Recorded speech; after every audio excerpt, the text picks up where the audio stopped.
El Consejo Potosino de Ciencia y Tecnología y Radio Universidad presentan La Neta de la Ciencia. Espacio informativo sobre todo lo acontecido en ciencia, tecnología e innovación En San Luis, México y el mundo. ¡Comenzamos!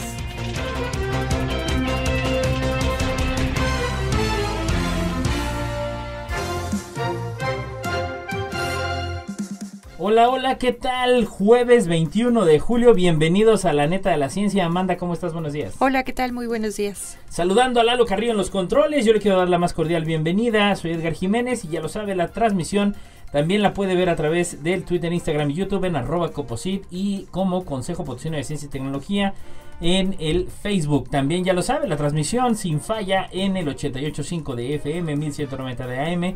Y un saludo a todos los que nos escuchan en el hermoso altiplano potosino, que le estén pasando muy bien. Son épocas también de calor muy fuertes. Y ya lo sabe también, si se perdió alguno de los capítulos de este gran noticiero científico, La Neta de la Ciencia a través de Spotify.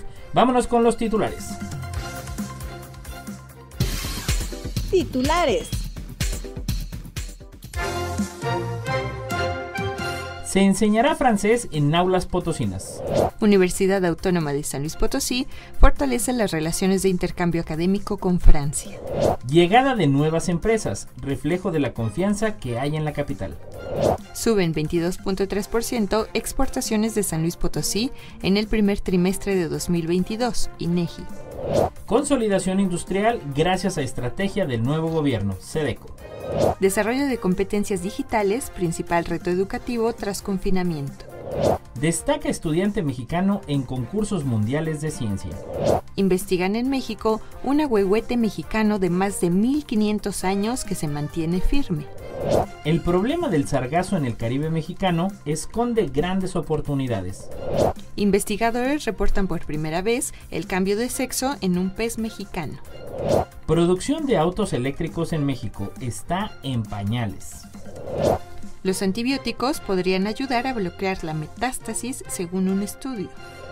Hasta 500 millones sufrirán calor intolerable en el sur de Asia. Acción frente a retórica, el desafío de la Conferencia de los Océanos. Los perros tienen ascendencia de dos poblaciones de lobos distintas. Descubren cómo defender a las plantas para que no sean tan vulnerables al calor por el cambio climático. Un enjambre de pequeños robots nadadores para buscar vida en Encélado. Magmas de múltiples fuentes del manto afloran en un volcán de Islandia.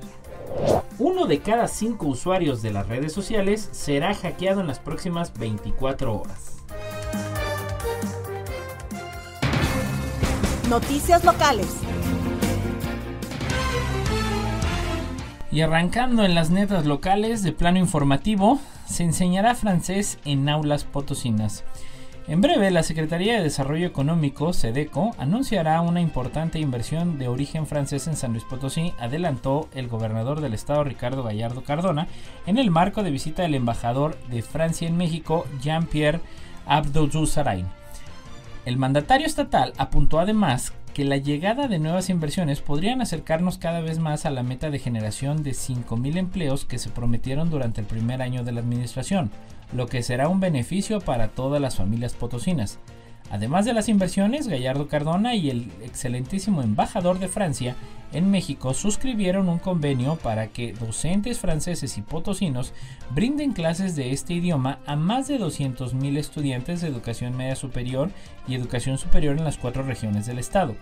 Con este convenio, la educación pública en San Luis Potosí adquiere una mayor relevancia, permitiendo una formación integral de más de 200,000 jóvenes estudiantes, quienes podrán acceder al segundo idioma que más se enseña en México. Además, ambos representantes gubernamentales acordaron impulsar futuros proyectos de inversión empresarial en la entidad potosina.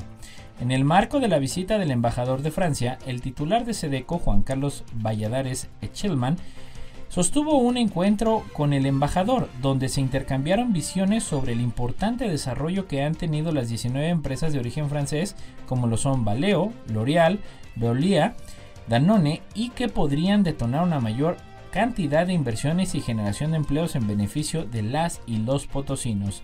El titular de SEDECO destacó que además del intercambio cultural y académico que traerá el país galo a nuestro estado, Francia es el cuarto país europeo que registra la mayor inversión extranjera directa en San Luis Potosí y se coloca como el sexto país con más presencia en nuestro estado.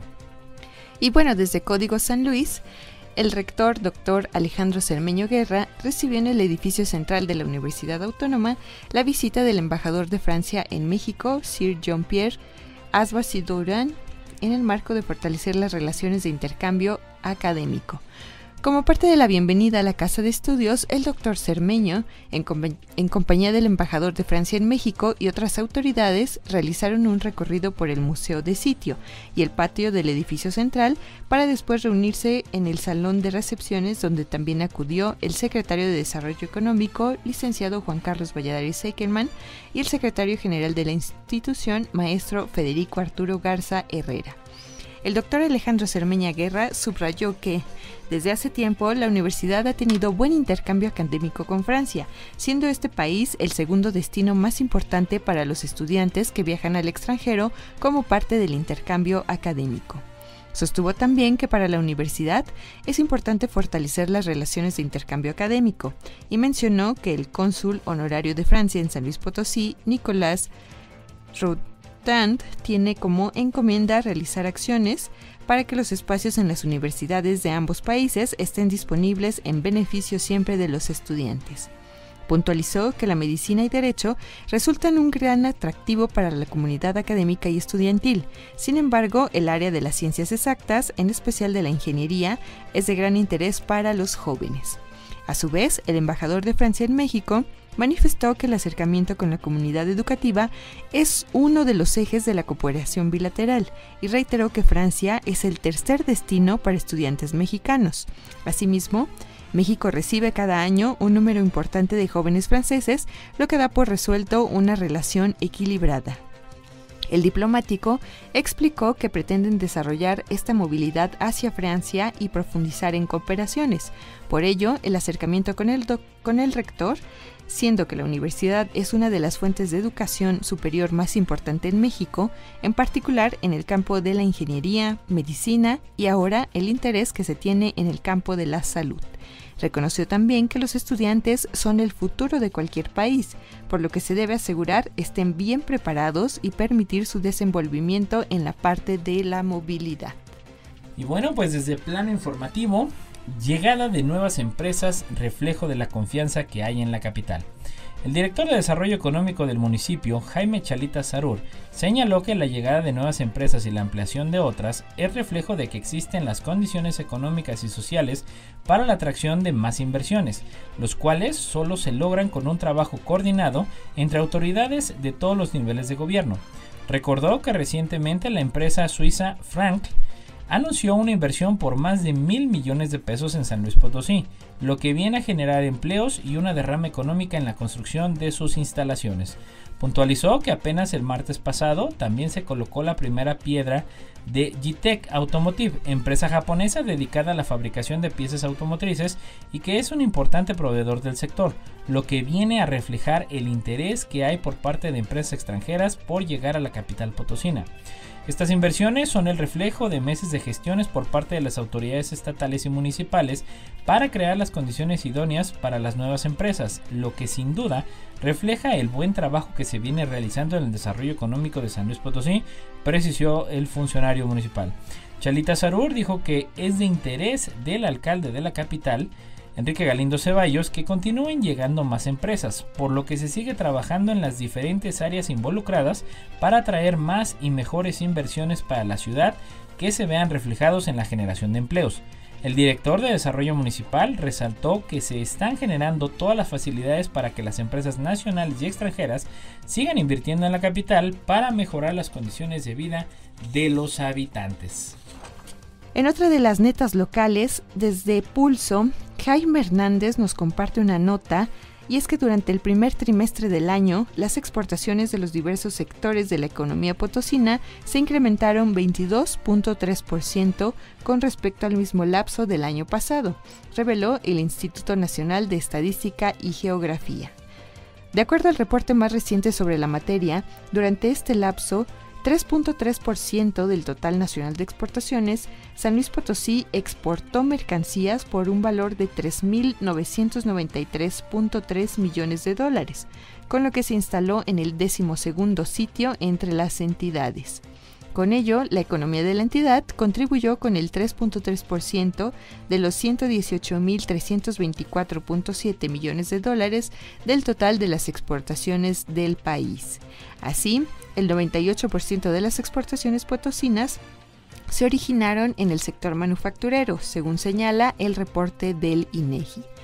Los estados norteños dominaron la cima de las exportaciones por estado. Chihuahua generó $16,923 millones, seguido de Coahuila con $13,918 millones y Baja California con exportaciones que ascendieron a los $12,161.3 millones. Y bueno, pues en netas locales, desde plano informativo, consolidación industrial gracias a estrategias del nuevo gobierno SEDECO. En representación del gobernador del estado, Ricardo Gallardo Cardona, el secretario de Desarrollo Económico, Juan Carlos Valladares El Chetman, acudió a la presentación del proyecto de ampliación de la empresa JTEC Automotive México en San Luis Potosí, que presenta una inversión de $1,000 millones y la generación de 2,000 empleos directos para las y los potosinos. En la ceremonia, el funcionario recalcó la confianza de inversionistas nacionales e internacionales en las acciones de seguridad, estabilidad económica, competitividad, desarrollo industrial que implementa el mandatario estatal, y agregó que sea Japón el quinto país con mayor inversión directa en la entidad potosina, un reconocimiento a esta nación y a sus inversionistas por decidir instalarse e incrementar su producción en beneficio de las familias potosinas. A los representantes de la compañía ubicada en el Parque Colinas de San Luis Industrial Park, les manifestó que el nuevo gobierno estatal lleva a cabo importantes obras de infraestructura urbana con una inversión inédita de $4,000 millones en la actual administración y diseña proyectos para el fortalecimiento de la seguridad pública en beneficio de la zona industrial y alrededores, que son indispensables para impulsar el crecimiento de empresas asentadas en la entidad. Asimismo, reiteró la apertura de este gobierno para consolidar la llegada de inversiones a través de incentivos administrativos, fiscales y ofreciendo de terreno idóneo para instalación de más sistemas de producción industrial. También recordó que se perfeccionan procedimientos de mejora regulatoria para respaldar y propiciar las interacciones de instalación de nuevas empresas. JTEC Automotive se dedica a la fabricación de piezas automotrices de calidad con operaciones en los 4 continentes, convirtiéndolo en un proveedor importante de la industria en México, en San Luis su amplia planta local, lo que la consolida a nivel nacional. No importa en qué parte del mundo estés, recuerda sintonizarnos en la web radioytelevisión.uaslp.mx. Noticias nacionales. Desde Crónica, el desarrollo de competencias digitales, principal reto educativo tras confinamiento. El confinamiento causado por la pandemia, que duró más de 18 meses, sacó a la luz diversos retos que enfrenta el sistema educativo, sobre todo en las competencias digitales. Así lo señalaron Ivette Vilchins y Torres y Francisco José Argüello Cepeda, del Centro de Investigaciones Multidisciplinarias en Educación. Ante el creciente avance tecnológico, consideraron que en el siglo XXI es importante fortalecer la formación académica con estrategias para generar y buscar información en la red, así como una actualización del contenido curricular que impulse el uso de recursos digitales. Los expertos afirman que la función del docente no puede ser reemplazada por las pantallas, pero es necesario tener una visión de futuro que contemple un pensamiento más sustentable y colaborativo a través de las plataformas virtuales, pues la educación a distancia mostró el potencial de estas últimas y propició una nueva forma de generar y compartir conocimiento.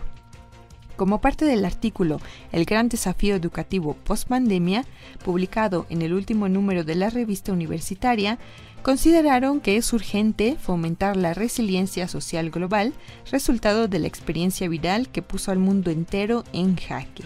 De aquí que será vital emprender los cambios necesarios para que la educación cumpla con los estándares de calidad en lo académico, lo personal y lo social. Y bueno, desde Agencia ID destaca estudiante mexicano en concursos mundiales de ciencia. Dylan Michel Pérez Ramos es un joven de 23 años que nació y vivió una parte de su vida en la ciudad de Torreón, Coahuila. Por motivos personales tuvo que cambiar su residencia al estado de Guanajuato, en la ciudad de Celaya. Siempre supo que le gustaban las matemáticas, por lo que se dedicó a estudiar una ingeniería en el Instituto Tecnológico de Celaya, donde optó por ingresar a la carrera de Ingeniería Ambiental. A 5 meses de titularse, Dylan Michel presentará el proyecto Construcción, Arranque y Control de un Bioreactor para la obtención de biodiesel, el cual busca reducir el impacto ambiental y dar una solución a las propuestas actuales, fue lo que señaló el joven. Además, el pasado 8 de junio, el lagunero ganó la medalla de oro en el evento nacional estudiantil de Ciencia, Ingeniería e Innovación Tecnológica, pero eso no es todo. Dylan viajará el próximo mes de septiembre a Rusia para otro evento científico y tecnológico. El joven ha logrado abrirse paso en la ciencia no solo en México, sino también del mundo, ganando el primer lugar en el concurso World Youth Invention Competition 2022 en abril de este año. El evento se llevó a cabo virtualmente y con sede en Sudáfrica. El premio fue gracias a otro de sus proyectos, elaboración de una membrana biodegradable a base de extracto de algas marinas con beneficios para el medio ambiente y la salud humana. Es un envase de agua con unas características innovadoras, como cuando desechables, la membrana que puedes colocar en una planta, esta puede ser consumida por un animal o absorbida por la planta. También dijo que funciona como insecticida para cultivos al exterminar los hongos que éstas pudieran tener. En el mismo mes de abril fue ganador del Premio Joven Científico de México, en donde fue seleccionado entre 30 participantes del país, destacado por su trayectoria y las aportaciones que ha otorgado en el ámbito científico. Los últimos días de mayo, Dylan Pérez participó en la Universal Science Fair Australia 2022, en donde compitió con 100 estudiantes de Estados Unidos, Japón, Nueva Zelanda, Puerto Rico, India, entre otros, obteniendo el primer lugar. Este premio le otorgó una pasantía en la NASA, sin embargo, debido a la falta de documentación, aún no tiene fecha para tomarla.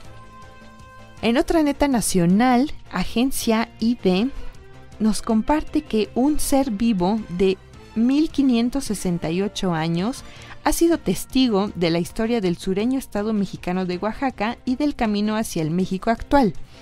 Es un ahuehuete que se resiste a perder su verticalidad y que se encuentra en lo que fue el patio de maniobras de la antigua estación del ferrocarril de la capital oaxaqueña. Al pie de este ahuehuete, el académico Rodolfo Hernández Rea, ambientalista y profesor del Instituto Tecnológico del Valle de Oaxaca, explica que este único ejemplar del árbol de la familia de Cupresáceas, ubicado en la ciudad de Oaxaca, pertenece a la especie Taxodium mucronatu, que llega a vivir hasta los 3000 años. Hernández Rea detalla que se pudo conocer su edad precisa cuando una descarga eléctrica ocasionada por una tormenta lo hizo perder uno de sus troncos, y al cortarlo en una rodaja de aproximadamente 1 metro de diámetro, se pudo llevar a cabo el conteo de sus anillos de crecimiento, que a pesar de los años permanecen visibles y mudos en este pedazo de historia que se conserva en la ciudad. Uno de sus planes, agrega, es que este singular ahuehuete sea nombrado el abuelo guardián de la ciudad de Oaxaca y que a través de la fortaleza que le dé esa mención se destinen apoyos para conservarlo al menos otros 1000 años más. Tomando en cuenta que en México la actual esperanza de vida para una persona es de 70 años, este abuelo guardián de la ciudad de Oaxaca ha visto pasar más de 25 generaciones. Y de acuerdo con el especialista, el estado de salud del ahuehuete es bueno y se asemeja al de un señor de 65 años de edad que sigue vivo y que anda de pie. El ahuehuete fue nombrado en 1921, a 100 años de la independencia mexicana, como árbol nacional del país. Sobre su estado de salud, Hernández Rea explica que gracias a los cuidados y el temporal de lluvias, se está recuperando la coloración natural de la especie. Lamentablemente, los últimos vendavales que se resintieron en la ciudad durante el mes de junio, aunado al descuido de las autoridades estatales y municipales, derribaron 2 laurales que pintaban de verde el centro histórico de la capital del estado, llevándose para siempre entre los dos más de un siglo de historia entre sus ramas y sus troncos. Bueno, desde Agencia ID, el problema del sargazo en el Caribe mexicano esconde grandes oportunidades. El sargazo pelágico es un conjunto de algas marinas que habitan en el mar del Sargazo en el Océano Atlántico y en los últimos años han tenido un crecimiento acelerado y se han esparcido, abatiendo contra las costas de muchos países del oeste de África y el Golfo de México. El impacto negativo que han tenido las denominadas Golden Tides se puede sentir desde la salud del ecosistema local hasta la economía de las regiones afectadas. El problema comenzó a recrudecerse desde el 2011 y prevalece hasta hoy en día. Estrategias de mitigación incurren en el uso del sargazo como fertilizante. Sin embargo, hay una alternativa mucho más lucrativa y relevante: los biocombustibles. Los biocombustibles son fuente de energía limpias y renovables, las cuales se obtienen a partir del procesamiento de biomasa, agrupaciones de tejidos o células, sean del tipo que sean. A diferencia del petróleo o el carbón, los biocombustibles producen menores cargas de gases de efecto invernadero al consumirse. Ejemplos del uso de estos recursos incluyen estufas que usan biogás, camiones que fusionan con biodiesel y gasolina combinada con bioetanol para los automóviles. La transición de una economía basada en combustibles fósiles a una economía basada en energías limpias es la clave para reducir las emisiones de gases de efecto invernadero y frenar el cambio climático. Previamente se habían intentado usar otras fuentes para la generación de biocombustibles a nivel industrial, pero dichos intentos fallaron. El sargazo tiene un atractivo que otros tipos de biomasa no tienen y que lo hace ideal: es gratis. En el pasado fallaron diversos intentos de producir biocombustibles a base de cultivos terrestres, dado que estos compiten con la tierra que usan los agricultores para otros cultivos y gastan la cantidad elevada de agua, fertilizantes y materiales. El sargazo es producido en el Océano Atlántico por la naturaleza y llega a nuestras costas en su etapa adulta, listo para ser procesado. No se necesita gastar agua ni espacio en tierra firme para obtener una gran cantidad de biomasa.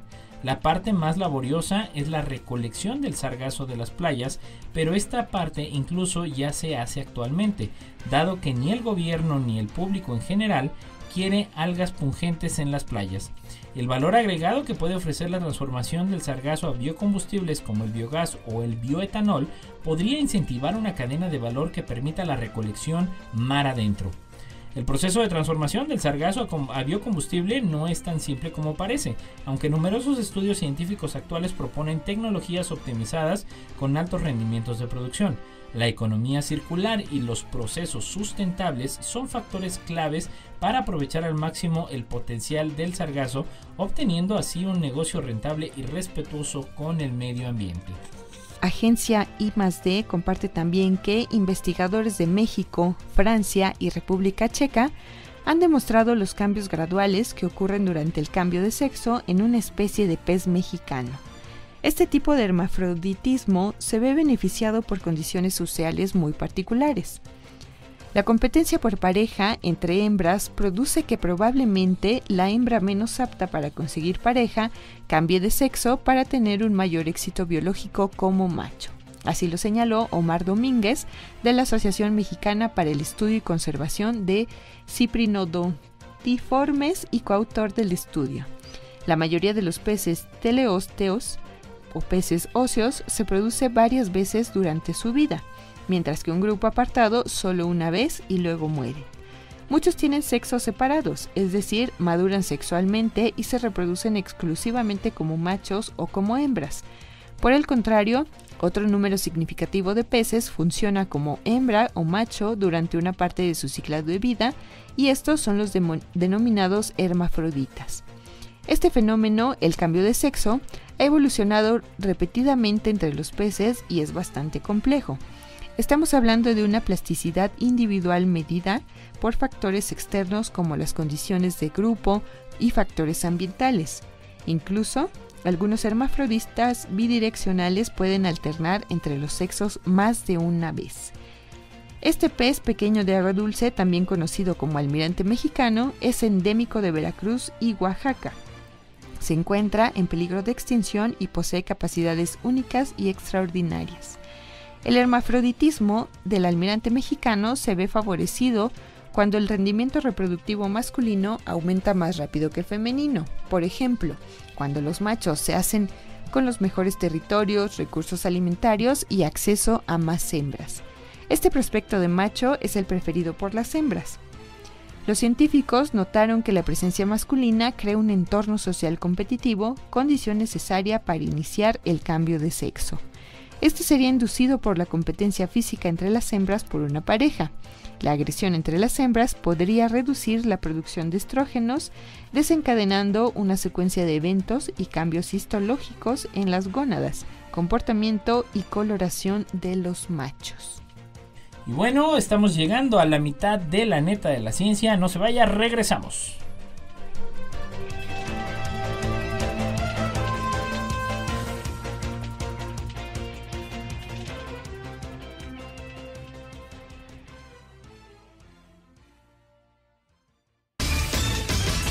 Noticias nacionales. Y bueno, desde Código San Luis, producción de autos eléctricos en México está en pañales. De acuerdo a información proporcionada por la Asociación Mexicana de la Industria Automotriz, destaca que la producción de autos eléctricos en México aún no está al nivel de otros países. La asociación señala que para que la venta de los autos eléctricos sea común en el país, tendrán que pasar 10 años. Esto porque es necesario un salto tecnológico para mejorar la electromovilidad que en Europa y Estados Unidos ya comenzaron. La producción de autos eléctricos se volvió una noticia mundial. Esto porque la Unión Europea aprobó un proyecto que pondrá fin a la venta de autos de combustible. El proyecto señala que a partir del 2035 quedará prohibida la producción de coches que funcionan con gasolina. En una entrevista para Publimetro, el presidente de la Asociación Mexicana de la Industria Automotriz, José Sasaya, destaca que la producción de autos eléctricos solo representa el 2% de las unidades armadas en el país. Las cifras más recientes indican que en marzo de 2022, la venta de vehículos híbridos y eléctricos fue de 4.402 unidades, 9% mayor que lo registrado en el mismo mes del 2021, indicó. Noticias internacionales. Y bueno, en las netas internacionales, desde Pulso, investigadores del Instituto de Investigación Biomédica de Barcelona participaron en un estudio que apunta a una posible nueva estrategia terapéutica para bloquear la metástasis del cáncer mediante el uso de antibióticos. El trabajo, liderado por el Centro Alemán de Investigación del Cáncer y que publica hoy la revista Nature, observa que al inhibir la producción de proteínas en la mitocondria mediante antibióticos de uso común, como la doxicirina o el cloranfenicol, se reduce significativamente la invasión y diseminación de las células tumorales. Los científicos del instituto, Salvador Aznar Benita y Gloria Pascual, participaron en el estudio que encabeza Micaela Frey, del Centro Alemán de Investigación del Cáncer, en el que desvelan que la proteína NSU-N3 es la clave para la plasticidad metabólica que requieren las células metastáticas. Esta proteína es una proteína mitocondrial que regula la producción de nuevas proteínas, necesarias para poner en marcha la cadena de transporte de electrones y asegurar un consumo energético eficiente en la célula. Según explica Arnald Benita, el bloqueo en la producción de proteínas mitocondriales, bien sea inhibiendo directamente el NSU-N3 o mediante antibióticos como la doxicilina o el cloranfenicol, se reduce de manera muy significativa en la formación de las metástasis. Según investigadores, la importancia de las modificaciones del ARN mitocondrial se había estudiado anteriormente en ciertas enfermedades metabólicas, pero ahora han visto por primera vez que hay relación directa entre las modificaciones del ARN mitocondrial y la metástasis del cáncer. Los científicos han comprobado que los antibióticos que bloquean la síntesis de proteínas mitocondriales frenan la metástasis por la similitud de las membranas de las bacterias con las de las mitocondrias. La inhibición de NSU-N3 es una forma prometedora de frenar la metástasis porque la enzima es la única responsable de etiquetar el ARN 5C que fomenta la metástasis. Sin embargo, antes es necesario seguir explorando los posibles efectos secundarios a largo plazo del bloqueo de la síntesis de proteínas mitocondriales, concluyeron los investigadores. En netas internacionales, desde Europa Press, hasta 500 millones sufrirán calor intolerable en el sur de Asia. Un nuevo estudio que vincula aumentos de temperatura y población predice un incremento de las olas de calor en el sur de Asia, afectando hasta a 500 millones de personas cada año a final de siglo. A su vez, pueden provocar escasez de alimentos, muertes y flujos de refugiados cuando el calor alcanza niveles que exceden los que los humanos pueden soportar. Pero esto no tiene por qué suceder si se implementan medidas para alcanzar los objetivos del Acuerdo de París, dicen los investigadores. En India y Pakistán, las olas de calor con temperaturas superiores a los 40 grados a la sombra son una forma de clima extremo que amenaza directamente la vida. En un nuevo estudio de la revista Earth's Future, los investigadores describieron diferentes escenarios para las consecuencias de las olas de calor en el sur de Asia hasta el año 2100. El estudio identifica que las llanuras indogigantescas junto a los ríos Indo y Ganges como particularmente vulnerables. Esta es una región de altas temperaturas y densamente poblada. Shen señala que el vínculo entre las olas de calor y la población funciona en ambas direcciones. El tamaño de la población afecta el número de futuras olas de calor. Una población más grande aumenta las emisiones a medida que aumentan el consumo y el transporte. La planificación urbana también es importante. Si se construyen nuevas ciudades y pueblos en lugares menos expuestos a las olas de calor, se puede reducir el número de personas afectadas. Y bueno, otra de nuestras netas internacionales del día de hoy, desde Pulso, hay una acción frente a retórica, el desafío de la Conferencia de los Océanos. La Conferencia de los Océanos de Lisboa entró en su ecuador marcada por las llamadas a la acción para evitar las reuniones retóricas, mientras organizaciones no gubernamentales y la sociedad civil se movilizan para presionar a gobiernos y actores privados. Los delegados que asistieron a la cita de Naciones Unidas se toparon con los restos de una vigilia de organización no gubernamental frente a las puertas del Altis Arena, preludio de la movilización convocada hacia el final del día bajo el lema «Salvar el océano es salvar el clima». El programa oficial comenzó con un anuncio esperado. Estados Unidos se suma a la Alianza Internacional contra la Acidificación de los Océanos. El ingreso de Estados Unidos refuerza la alianza, una iniciativa voluntaria de gobiernos y organizaciones no gubernamentales que representan a casi 300 millones de personas y más de 3.600 kilómetros de costa. La producción pesquera y acuícola total alcanzó en 2020 un máximo histórico de 214 millones de toneladas, de los cuales 178 millones fueron animales acuáticos y 36 algas.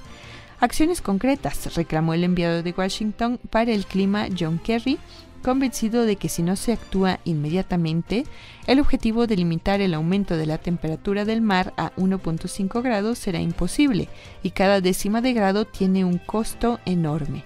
Hablamos de billones de dólares. Alertó también que si no respondemos, estas reuniones serán mera retórica, será una tragedia y las generaciones venideras se preguntarán en qué estábamos pensando. Un día más, la guerra de Rusia contra Ucrania salpicó el debate sobre los océanos. El sulfuro de hidrógeno de las bombas utilizadas en los ataques rusos sobre el puerto Mariupol y la central de Azovstal han llegado al mar de Azov. Las filtraciones podrían llevar a la extinción total de la flora y la fauna de la zona e incluso alcanzar al Mediterráneo. Y bueno, desde Europa Press, los perros tienen ascendencia de dos poblaciones de lobos distintas. Genetistas y arqueólogos dirigidos por el Instituto Francis Crick han descubierto que la ascendencia de los perros puede rastrearse hasta al menos dos poblaciones de lobos antiguos. Este trabajo, publicado en la revista Nature, supone un paso más hacia el descubrimiento del misterio de la domesticación de los perros, una de las mayores preguntas sin respuesta sobre la prehistoria humana. Se sabe que los perros proceden del lobo gris y que esta domesticación se produjo durante la Edad de Hielo, hace al menos 15.000 años, pero aún se desconoce dónde ocurrió y si fue en un solo lugar o en varios. Estudios anteriores que utilizaban el registro arqueológico y comparaban el ADN de los perros y los lobos modernos no habían encontrado la respuesta. En el nuevo estudio, los investigadores recurrieron a los genomas de los lobos antiguos para comprender mejor dónde evolucionaron los primeros perros a partir de los lobos. Analizaron 72 genomas de lobos antiguos que abarcaban los últimos 100.000 años, procedentes de Europa, Siberia y Norteamérica. Y pues bueno, en nuestra siguiente neta internacional descubren cómo defender a las plantas para que no sean tan vulnerables al calor por el cambio climático. ABC nos comparte que los científicos han identificado una proteína específica en las células vegetales que explica por qué la inmunidad falla a medida que aumenta la temperatura. También han descubierto una manera de reforzar las defensas de las plantas contra el calor, según publican en la revista Nature. Cuando llegan las olas de calor, no solo afectan a las personas, sino también a las plantas de las que dependemos para alimentarnos. Esto se debe a que cuando las temperaturas son demasiado elevadas, ciertas defensas de las plantas no funcionan tan bien, dejándolas más susceptibles a los ataques de patógenos y plagas de insectos. Los resultados se han obtenido en una planta de flores blancas llamada Arabidopsis thaliana, que es la rata de laboratorio de la investigación vegetal. Si los mismos resultados se aplican también a los cultivos, sería una buena noticia para la seguridad alimentaria en un mundo que se está calentando, asegura el biólogo de la Universidad de Duke en Estados Unidos y autor correspondiente del estudio, Shengyang He. Los científicos saben desde hace décadas que las temperaturas superiores a las normales suprimen la capacidad de las plantas de producir una hormona de defensa llamada ácido salicílico, que activa el sistema inmunitario de la planta y detiene a los invasores antes de que causen demasiado daño. Pero la base molecular de este colapso de la inmunidad no se conocía bien. A mediados de la década de 2010, Shengyang He y su entonces estudiante de posgrado Bethany Hout descubrieron que incluso breves olas de calor pueden tener un efecto dramático en las defensas hormonales de las plantas de Arabidopsis, dejándolas más propensas a la infección por una bacteria llamada Pseudomonas syringae. Normalmente, cuando este patógeno ataca, los niveles de ácido salicílico en las hojas de una planta se multiplican por 7 para evitar que la bacteria se propague, pero cuando las temperaturas superan los 30 grados durante solo 2 días, las plantas ya no pueden fabricar suficiente hormona de defensa para evitar que la infección se arraigue. Y bueno, también desde Europa Press, un enjambre de pequeños robots nadadores para buscar vida en el Encélado. Un concepto en desarrollo en el laboratorio de propulsión a chorro de la NASA permitiría que posibles misiones planetarias persigan pistas interesantes en los océanos subterráneos de otros mundos. En el concepto de Seeing with Independent Microswimmers, mejor conocido como SWIM, docenas de pequeños robots descenderían a través de la capa helada de una luna distante como Encélado de Saturno o Europa de Júpiter a través de un criobot hasta el océano. Este proyecto ha recibido financiamiento del programa Conceptos Avanzados e Innovadores de la NASA. Del tamaño de un teléfono celular y empaquetados dentro de una estrecha sonda para derretir hielo que haría un túnel a través de la corteza congelada, los diminutos robots serían liberados bajo el agua, nadando lejos de su nave nodriza para aumentar el entorno acuático del subsuelo. Una investigación clave es que los mini nadadores, concebidos por el ingeniero de robótica mecánica Ethan Schaller, serían mucho más pequeños que otros conceptos para robots de exploración oceánica planetaria, lo que permitiría cargar muchos de forma compacta en una sonda de hielo. Se sumarían al alcance científico de la sonda y podrían aumentar la probabilidad de detectar evidencia de vida mientras evalúan la habitabilidad potencial en un cuerpo celeste distante que contiene océanos. Y finalmente, Europa Press nos comparte que la erupción de Fagradalsfjall en Islandia brindó una oportunidad única para estudiar magmas acumulados en un reservorio de la corteza, pero originados en el manto a más de 20 kilómetros de profundidad. Un equipo de investigación de la Universidad de Oregón, la Universidad de Uppsala, la Universidad de Islandia y Deutsche Geoforschung aprovecharon esta reciente erupción excepcional para recolectar muestras de lava cada pocos días para construir un catálogo de muestras integrado en el tiempo y para monitorear la evolución geoquímica de la erupción con un grado de detalle rara vez logrado antes. Por lo general, cuando los científicos de volcanes observan erupciones pasadas, trabajan con una visión limitada de los materiales erupcionados. Por ejemplo, los flujos de lava más antiguos pueden quedar total o parcialmente enterrados por los más nuevos. Sin embargo, la erupción recientemente fue monitoreada y muestrada también que los científicos tuvieron la oportunidad de capturar la evolución de una erupción islandesa casi en tiempo real. El equipo estaba interesado en los isótopos de oxígeno, ¿pero por qué? Pues porque el oxígeno constituye aproximadamente el 50% de todas las rocas volcánicas y sus proporciones isotópicas son trazadores muy sensibles de los materiales del manto y la corteza. De esta manera, los isótopos de oxígeno pueden ayudar a los científicos a determinar si el magma se deriva del manto o si interactuó con los materiales de la corteza a medida que avanzaba hacia la superficie. Y bueno, desde Agencia F, 1 de cada 5 usuarios de las redes sociales será hackeado en las próximas 24 horas. En el mundo hay más de 4.500 millones de usuarios de redes sociales como Facebook, Twitter o Instagram, personas que se han convertido en el objetivo de los hackers y que están expuestas a la ingeniería social, los impositores, la minería de datos y los ciberataques. Por eso, con motivo del Día Mundial de las Redes Sociales que se celebró el 30 de junio, algunas empresas de ciberseguridad aprovecharon para dar algunos consejos con el fin de evitar los ataques más habituales. Según Cisoverso, comunidad privada de profesionales de la ciberseguridad, 1 de cada 5 usuarios será atacado en 24 horas.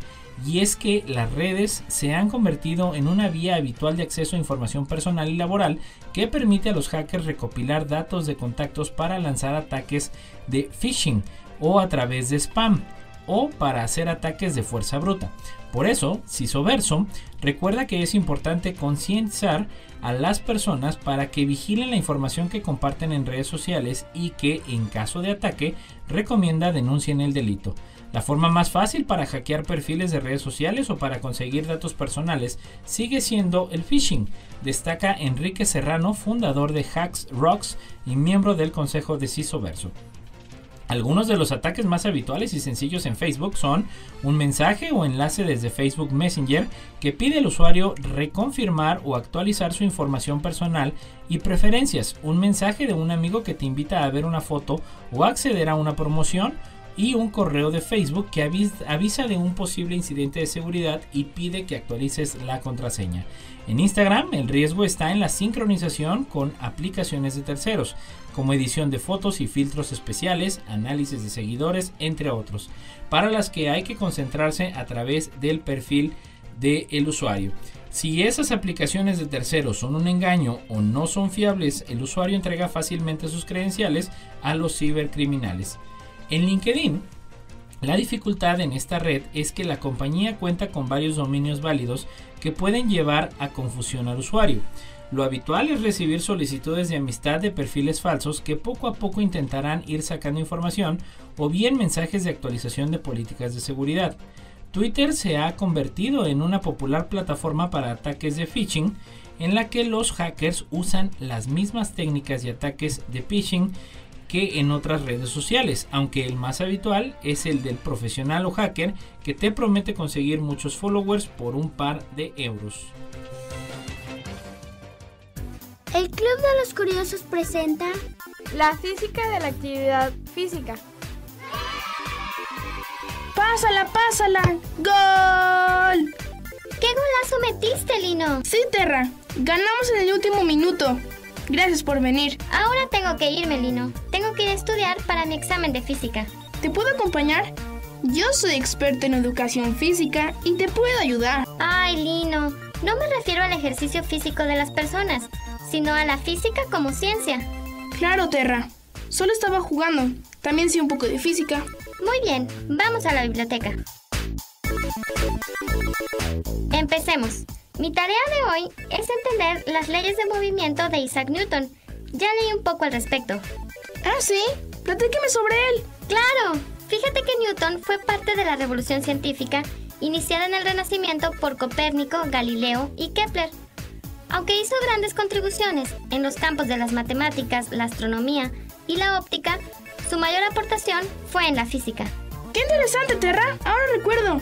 Leí sobre eso y entendí muy fácil por mis conocimientos sobre fútbol. ¿Cómo es eso, Lino? Sí, mira, vamos afuera. Deja de jugar con ese balón y explícame. Está bien. Como podemos ver, este balón seguirá ahí por siempre hasta que preparen, apunten. ¡Gol! Lino, cuidado. Vas a romper un vidrio. ¿Te fijaste, Terra? Todo objeto permanece en reposo o en movimiento hasta que sobre él se ejerce una fuerza externa. Tienes razón, Lino. Esa es la primera ley de Newton o ley de la inercia. Sí, mi pie ejerció la fuerza para cambiar el balón de reposo a movimiento y la fuerza de gravedad de la Tierra y la fricción lo regresaron al estado de reposo. Pues casi rompes la ventana de la biblioteca, Lino. Eso hubiera cambiado tu estado de alegre alumno de esta escuela a triste exalumno expulsado. Tranquila, Terra. Todo lo tengo calculado. Apliqué la fuerza necesaria para que el balón llegara más arriba de la ventana. Muy bien, Lino. Esa es la segunda ley de Newton. La aceleración de un objeto depende de dos cosas: de la fuerza aplicada para generar ese movimiento y de la masa del objeto. Sí, cuando aplico más fuerza, el balón se acelera más y por eso llega más lejos. Y por otro lado, si aplicas la misma fuerza, pero a un objeto con más masa y más peso, su aceleración será menor. ¡Claro! Por eso si pateo una pelota de básquet no llegará tan lejos. Muy bien, Lino. ¿Y cómo puedes ilustrar la tercera ley de Newton? La que dice que a toda acción corresponde una reacción de igual tamaño, pero en sentido contrario. Ah, pues cuando mi cuerpo golpea el balón, este también me golpea en el sentido opuesto. Eso no se nota, porque mi cuerpo recibe la misma fuerza, pero yo tengo más masa que el balón, y entonces se presenta en mí una aceleración menor. Tienes razón, Lino. ¡Qué inteligente eres! Por hoy terminamos. Gracias, Terra. Y ahora, ¿quieres que la atine a la ventana? No, Lino, déjalo así. Vámonos, antes de que nos corran de aquí. El Club de los Curiosos presenta Energetízate. Esto va aquí, y esto va así, y... ¡listo! Hola, Terra. ¿Qué estás haciendo? ¿Y qué es eso? Parece un gran espejo. ¡No! Esto es un panel fotovoltaico. Ah, es para que los volteos se tomen fotos. Fotovoltaico. No, tampoco. Estos son paneles solares y se usan para obtener la energía del sol. Curiórcholis. Pero si le quitamos la energía al sol, ¿no se le acaba? No te preocupes, Tecnito. El sol tiene mucha energía y no se va a acabar en varios millones de años. Fiu, qué bueno, porque todos necesitamos del sol para estar saludables. ¿Y para qué quieres tú la energía del sol? Bueno, el panel solar va a convertir los rayos del sol en energía eléctrica, que después puede usar para... Yo sé. Para cargar el celular, para ver la tele y para que funcionen todos mis videojuegos. ¡Exacto! Pero aparte de hacer funcionar todos los electrodomésticos, los paneles solares contribuyen a la protección del ambiente. Pero, ¿cómo va a contribuir a la protección del ambiente? Excelente pregunta, Tecnito. Porque usando la energía que nos proporciona el sol, se reduce el uso de la energía eléctrica que llega a nuestras casas. ¿Y acaso la energía eléctrica que llega a nuestras casas afecta al ambiente de alguna manera? Lamentablemente sí, ya que en la mayoría de los casos es generada por plantas termoeléctricas que utilizan petróleo para obtenerla. Y el petróleo es un recurso no renovable. Esto significa que eventualmente se va a acabar. Sin mencionar que al quemar este recurso se generan gases tóxicos que contaminan el aire que respiramos y destruye la capa de ozono. Definitivamente tenemos que empezar a utilizar fuentes de energía alternativas. ¿Hay más maneras de aprovechar la energía del sol? Sí, actualmente las personas están optando por comprar calentadores solares para calentar el agua para bañarse y así reducen el consumo de gas en sus casas. Qué bueno que estés protegiendo el ambiente, Terra. Pero, ¿existen otras fuentes de energía alternas? ¡Claro! Existe la energía calórica, la energía lumínica, la química y la nuclear. Pero las más comunes y accesibles son la solar, la eólica y la hidroeléctrica. Sí, yo sé que la hidroeléctrica consiste en el paso de agua por unas turbinas, que a su vez la convierte en energía eléctrica. Pero, ¿qué es la energía eólica? Consiste en obtener la energía del viento mediante una hélice como esta. Oh, es como la fuente hidroeléctrica, pero en lugar de que la turbina sea empujada por el agua, es empujada por el viento. Exactamente. Actualmente se están instalando hélices eólicas por todo el país para un futuro más sustentable. Pues me da mucho gusto, pero ¿cómo puedo mejorar el uso de la energía si yo no tengo un panel solar ni una hélice eólica? Todos podemos contribuir a reducir y optimizar el uso de la energía. Por ejemplo, apagando la luz y la tele si no se están usando, desconectando todos los cargadores y analizando lo que más gasta electricidad en nuestras casas, así como usar focos ahorradores. Muchas gracias, Terra, pero ya me tengo que ir. ¿Y por qué tan rápido? ¿A dónde vas? Pues después de tu explicación, sé que yo puedo ayudar en el ahorro de energía, así que voy a desconectar todas las cosas que no estoy usando. Muy bien, Tecnito. Esa es la actitud. Esto fue...